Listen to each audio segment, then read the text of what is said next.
Welcome back, ladies and gentlemen. I hope you know who I am by now, but you know I never shy away from reminding you. I am the two-time Nebocsid award-winning Nebocsid. And I have the itch to film again. I know it's been a while. Last video I did was the pizza video with the autistic chef David Leahy. And I feel like there will be another one coming soon, but first things first, take care of what's right in front of you. I am here at the Surrey Museum. So, you know, I like to go around, I like to check out the different places. I've been to Britannia Mine Museum, I've been to Burnaby Village Museum, I've been to Grouse Mountain, Capitol Suspension Bridge. I like to check out the local places and see what everything offers. So, let's see what they have. Yeah, so I spoke to the staff, and one of them tipped me off that we have a new exhibit here, where it's like all dragons and giants and mythical stuff, which, if you've been paying attention to my channel, you might think that's something that bears a little bit of interest to me. So let's see what it's about. Giants, dragons, and unicorns. And the world of mythic creatures.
European dragons. The dragon began to belch out flames and burn bright homesteads. There was a hot glow that scared everyone, for the vile sky winger would leave nothing alive in his wake. Beowulf, AD 700 to 1000. The dragons that lurk in European stories are powerful, wicked, and dangerous. In Christian tradition, they can symbolize Satan or sin. Some nest in caves and guard marvelous treasure. When hungry, they may snatch and devour sheep or cattle that wander too near. They may also eat humans, particularly young girls. Epic poems from the Middle Ages tell of warriors and knights who battle cruel and voracious dragons. In modern fairy tales and other stories, the mythic unicorn looks like a white horse with a single long horn on its head. But in older stories, this fantastic creature had a short, colored horn and the body of a goat. Many-armed monster. The mythical kraken may be the largest sea monster ever imagined. Its outstretched tentacles breaking through the water surface were said to resemble a ring of islands. Look closely. Does a kraken remind you of any living animal you've ever seen? Ancient Greeks sometimes found huge mammoth bones and thought they were the bones of human-like giants of myth. Indeed, mammoth bones look similar to human bones, only much bigger. Can you arrange the bones so they form the skeleton of a mammoth? What about the skeleton of a giant? And over here there's that game you can play where you rearrange everything.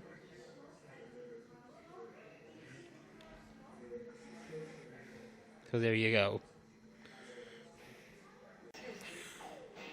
Why do I feel like he's my long-lost brother? Electric vehicles. People tend to think of electric vehicles as new technology. In fact, the history of electric vehicles is almost as old as the automobile. The first electric vehicle made its debut around 1880. Electric cars were one technology alongside steam-powered and petroleum cars. By the early 1900s in North America, 33% of vehicles on the road were electric. The car on display is modeled after the 1912 Detroit electric car as one of the earliest and best-selling brands of electronic cars. Detroit Electric built 13,000 electric cars from 1907 to 1939. They claimed their electric cars could run up to 130 kilometers on a single charge and reach a speed of 40 kilometers an hour. Historically, electric cars were preferred by wealthy urban women. Electric cars were easy to drive and didn't require the often difficult turning of a crank to start. In contrast, gasoline vehicles of the era were dirty and sometimes unreliable. In 1912, Cadillac invented the first electric starter motor. This replaced the crank engine. After this, gasoline vehicles started to gradually take over the market. In Canada, the first electric car hit the scene in 1893. Surrey has over 147 public charging stations, including a charging station in the Museum of Surrey parking lot, and more are being built. According to the Surrey Electric Vehicle Strategy published in February 2021, by the year 2050, 100% of Surrey's personal shared vehicles and city vehicles will be zero emissions. Forest preservation. Green Timbers Urban Forest is a large second growth area that sits astride the Fraser Highway in North Surrey. The first growth trees were clear cut by 1930, but the area was replanted immediately, making this the oldest second growth area in the province. A forest nursery, forestry training, and an education center were located here. An arboretum of imported trees, such as Gary Oak and Eastern White Pine, were added for experimental purposes. The Green Timbers Heritage Preservation Society continues to support this unique urban forest today. Tui's Farm. The Schoen family runs this well-known family produce store located in the Fraser Highway in Surrey. They grow all types of fruit and vegetables such as berries, green onions, bok choy, herbs, spinach, carrots, fancy lettuces, and pumpkins, to name a few. Many of the farm's products have been grown organically over the 50 years. They've been farming organically since before they called it organic, says family member Mark Hicks. Medical response. Dr. Fred Sinclair. In 1911, a big, bluff, outdoors sort of fellow, Dr. Fred Sinclair, arrived in Cloverdale. Popular with the locals, he became Surrey's 5th medical health officer within 2 years. He soon built a house with rooms for his practice, married, and began a family. In 1915, he set off to war.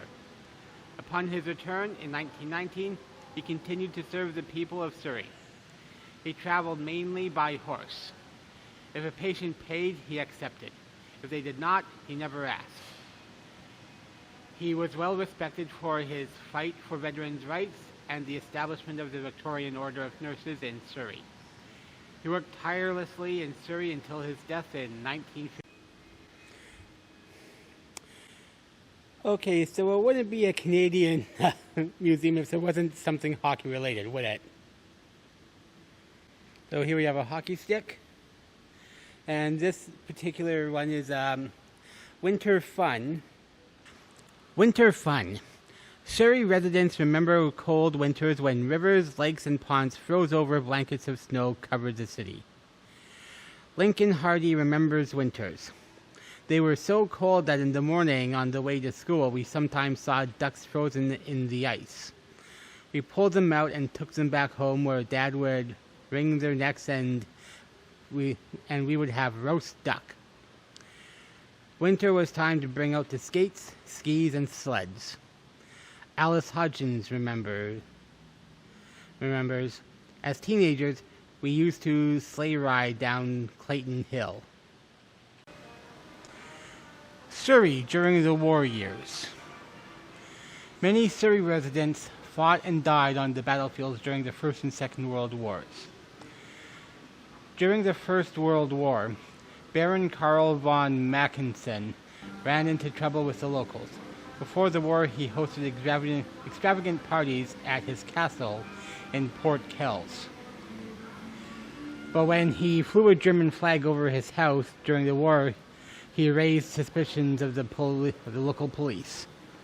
His house was searched and rumors circulated that he had plans to portion out properties in Port Kells to Germans after they'd won the war.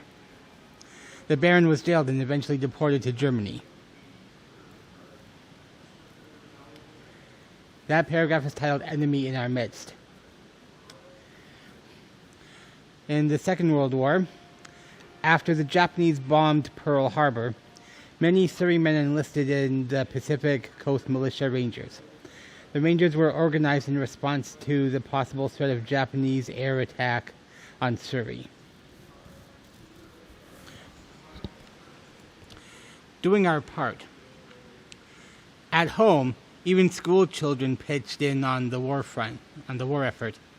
Evelyn Howard recalled, "Our teachers taught us to knit, and we were supposed to knit squares to sew together for blankets for overseas." Legion controversy. In 1993, 5 Sikh veterans were refused entry into a Legion branch because they were wearing turbans. A 1946 bylaw required all patrons to remove hats, berets, and any other headgear.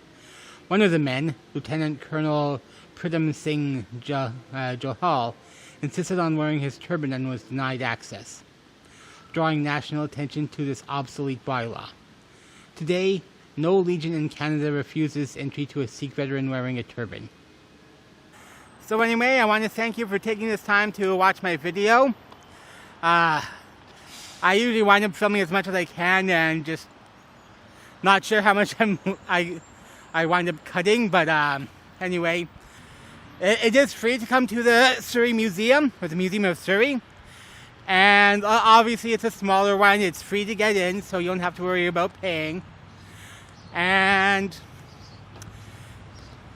so yeah, it's one of those ones if you want to kill a couple hours, great place to come.